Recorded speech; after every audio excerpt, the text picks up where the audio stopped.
Hey everyone, Connie here, and welcome to my Steven Universe Future vlog for episode 3, Rosebuds.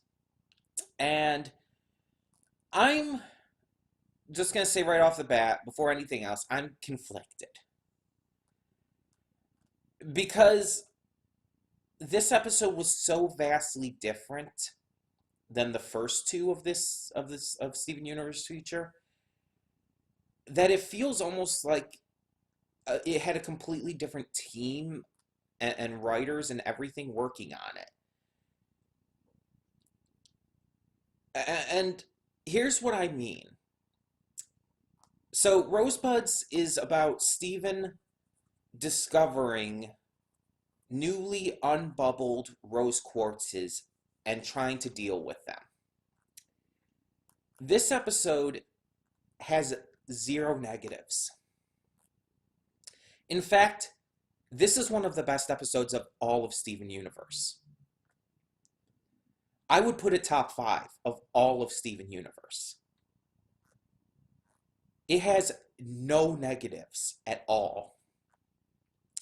And I'm conflicted about that because the first two episodes, while again not absolutely horrible, had notable issues.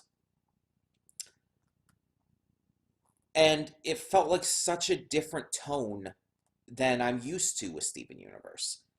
Yet this one felt more like natural progression. I felt like this should have been the first episode.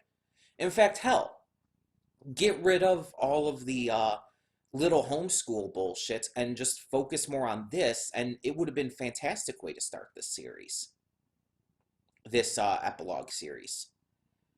Um, so let me explain everything I loved about this episode. First, the return of the zoo humans, the Zoomins, as some people refer to them. It's been a long time coming. I've wanted to see them return for a long time, and I'm glad that we get to see that. Um, I think that the fact that they're upset with Greg is kind of funny, just because he didn't choose in them. Um, and I like that they're just kind of living their best lives. They're still kind of with the zoo and everything, but they're not on Earth or anything. Neither are the Famethist or anyone else with them. Holly Blue Agate. They're still with the zoo and everything, and just doing their own thing basically. And I like that. That's more of what I want to see. I don't like that everything had been going so smoothly with with all these new gems on Earth and everything. And on top of that, I don't like that everyone is just now on Earth pretty much.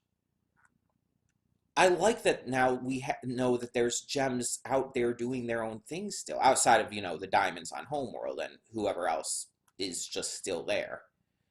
I like that. It's a really good touch. And having the zoom-ins being like a kind of first experience with that, I like that. And that kind of also, again, is part of the reason why I think this should have been the first episode of Steven Universe Future. Holly Blue Agate was great in this. The awkwardness when she saw Steven, but even before that, when she's like getting upset at all the amethysts, all the quartzes for not doing anything, just lazing about and everything, was hilarious and perfectly within her character because she's kind of a hardworking, almost control freak, so it definitely fits her. um, Now, when Steven first sees the rose quartzes, and completely flips out, basically, like just freezes in horror, I love that. Because we know, like, all of this shit that happened with Rose slash Pink Diamond. Uh, I'll just call her Pink Rose for the sake of ease for this review. We know everything that happened with Pink Rose and how Steven and the other crystal gems and all found out how terrible and shitty she actually was. Um, and how she's basically the cause of all of the shit that has happened to them. So I like the fact that that is still hanging over Steven's head to a point where this kind of thing just completely freaks him the fuck out. Because it's perfectly within his character to kind of want to move past that. And he kind of has.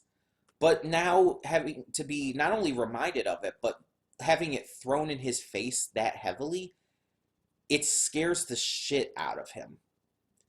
And once everyone else comes in contact with the roses as well, Amethyst, Pearl, Garnet, Greg, their reactions to it are just as fantastic because we see that they have been just as affected by all this shit. Honestly, I think Greg's is my favorite too. Greg just comes in to the house, starts talking, then when he sees them, he just freezes, and he's invited to stay. He's like, "Nope," and just like yeets himself right back out the door, and it's just fantastic. It's like I am not getting involved in this shit. I can just imagine he went off to his van and is chugging a bottle of whiskey or something. It's like I need to get drunk for this. Oh, it's great. Speaking of the rose quartzes, though, Hippie Rose is life. Like I am in love with Hippie Rose. She is just like fantastic. Like reminds me of Tree Hugger from MLP, which is great. Um, yeah, I love that that's even a thing.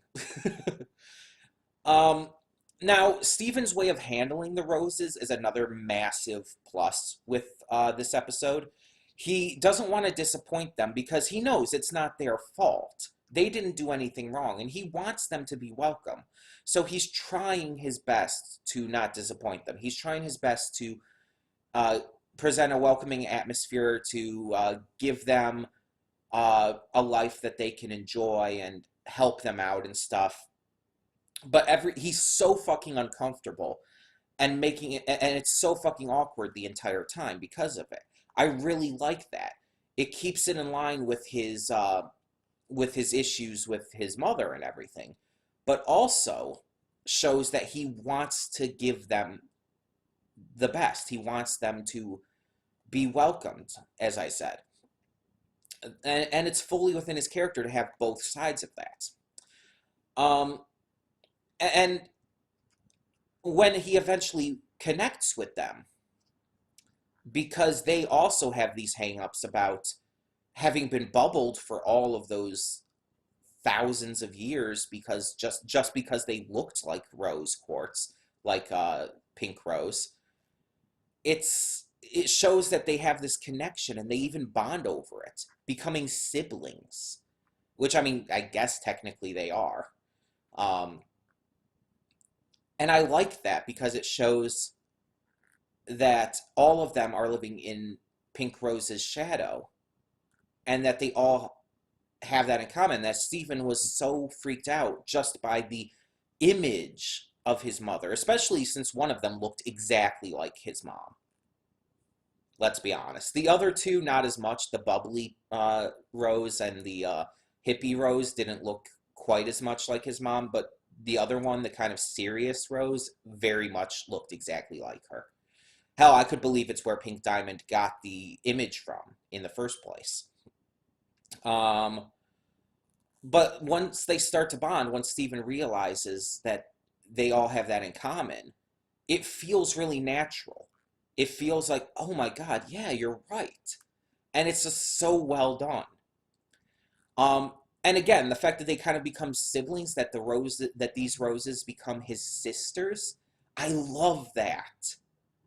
I love that because I've talked about before how I've never been as on board about seeing the crystal gems as like mothers or sisters to him.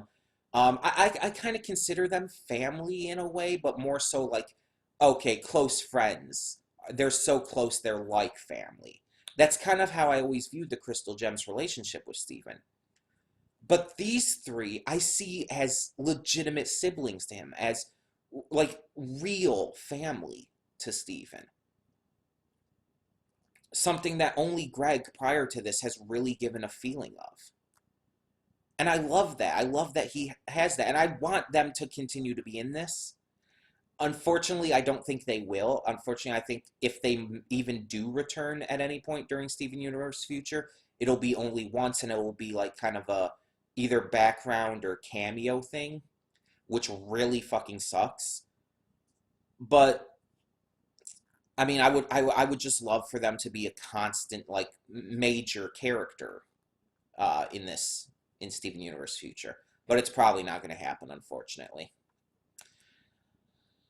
And I like how at the end, Steven ends up putting the painting of his mother in Lion's mane. I think that's a good way to end off the episode, showing that he is able to finally move past that now, in a much more real way than before, as well as the fact that he's still keeping it close because of the new connections he's made because of it.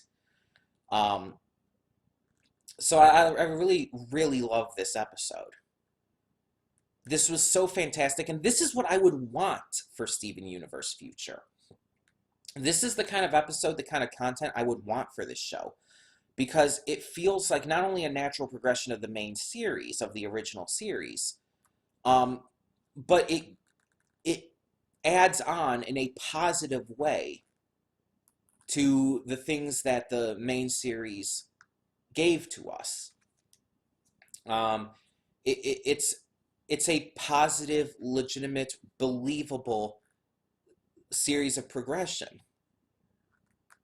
And the stuff before this, the stuff again outside of Amethyst's character arc in the episode 2, felt so out of place, tone wise and just story wise. I again, I don't like the concept of the little homeschool, and I don't like what they've done with it. How easy it's seemed to have been.